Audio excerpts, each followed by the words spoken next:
ဖိုးဖွေးရဲ့မောင်လေးဆုံးသွားတဲ့ပုံမှာအခုလိုမထင်မှတ်တဲ့စကားတခွန်းပြောလာတဲ့ဝတ်မုံရှိအားလုံးသိကြတဲ့အတိုင်းကယ်ဒမီပွဲပြီးကစားချိန်မှာပဲဖိုးဖွေးရဲ့မိသားစုမှာကြီးမားတဲ့ဆုံးရှုံးမှုတစ်ခုဖြစ်ပေါ်ခဲ့ပါတယ်။အဲ့ဒါကတော့ဖိုးဖွေးရဲ့တူရီတော်မောင်လေးဒေါက်တာအေဒင်ဦးခေါ်ဖိုးသားကွယ်လွန်သွားခြင်းမှာပဲ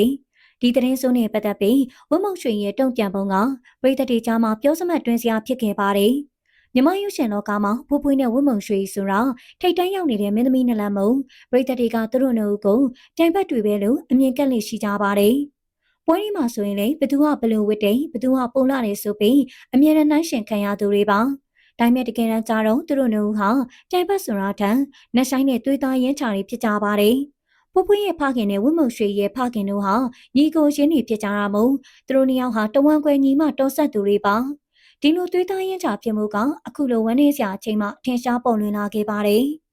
လွန်ခဲ့တဲ့ဖေဖော်ဝါရီလ9ရက်နေ့ဖိုးဖွေးရဲ့မောင်လေးအသက်34နှစ်အရွယ်ဆရာဝန်လေးဒေါက်တာအေဒီယွန်ဟာနှလုံးရောဂါနဲ့ရုတ်တရက်ကွယ်လွန်သွားခဲ့ပါတယ်။အဆိုးရွားဆုံးကတော့သူဟာလူနာပေါင်းများစွာရဲ့တက်ကိုကယ်တင်ပေးနေတဲ့ဆရာဝန်တူဖြစ်နေပေမယ့်ကိုယ်တိုင်ခံစားနေရတဲ့ဝေဒနာကိုတော့မကျော်လွှားနိုင်ခဲ့ရှာပါဘူး။မိခင်နဲ့အမဖြစ်သူဖိုးဖွေးတို့နေပြည်တော်ကယ်ဒမီပွဲကိုတက်ရောက်နေချိန်အိမ်မှာတယောက်တည်းခြံရည်နေချိန်မှာယောဂဖောက်ပြီးအထီးကျန်စွာထွက်ခွာခဲ့ရတာက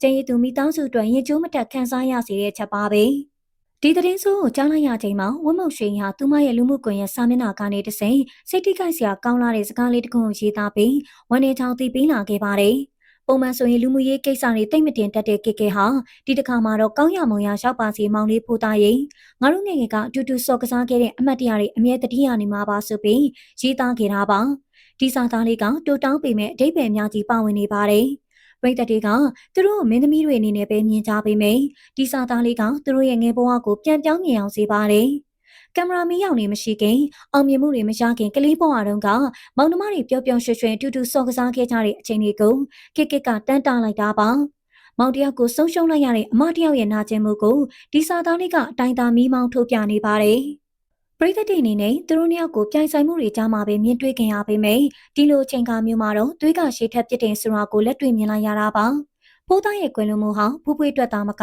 တမိသားစုလုံးအတွက်ကြီးမားတဲ့ဆုံးရှုံးမှုဖြစ်တယ်လို့ဝတ်မုံရွှေတက်လွယ်ငယ်ဘဝအမတ်တရားတွေရဲ့တစိမ့်တစ်ပိုင်းကိုထောက်ဝရနှုတ်ဆက်လိုက်ရခြင်းပဲဖြစ်ပါတယ်။ဘဝဆိုတာမရေရာဘူးဆိုတာကိုဒီဖြစ်ပျက်ကသက်သေပြနေတယ်လို့အကယ်ဒမီစုတွေအောင်မြင်မှုတွေဘလောက်ရှာရမိသားစုဆိုတာအစားထိုးမရတဲ့ယရနာဆိုတာကိုလည်းတန်ဝေကရစေပါတယ်။နေပြည်တော်ကနေစိတ်မကောင်းစွာနဲ့ပြန်ဆင်းလာရတဲ့ဖူးဖွေးတို့တာမီကိုတစ်ဖက်တလန်ကနေဝတ်မုံရွှေရင်အပါဝင်ဆွေမျိုးတိုင်းဝိုင်းကဖေးမကူညီခဲ့ကြတာဟာလေကြည်နူးစရာပါ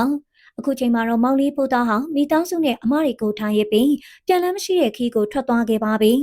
ကဲပရိသတ်ကြီးရေဖူးဖွေးနဲ့ဝတ်မုံရွှေတို့ညီမနှစ်ယောက်ကြားကငယ်ဘဝတန်ရောစင်နဲ့မောင်လေးတို့ဝမ်းနေပူဆွေးမှုတွေကိုစာနာနားလေပေးကြနိုင်မယ်လို့မျှော်လင့်ပါတယ်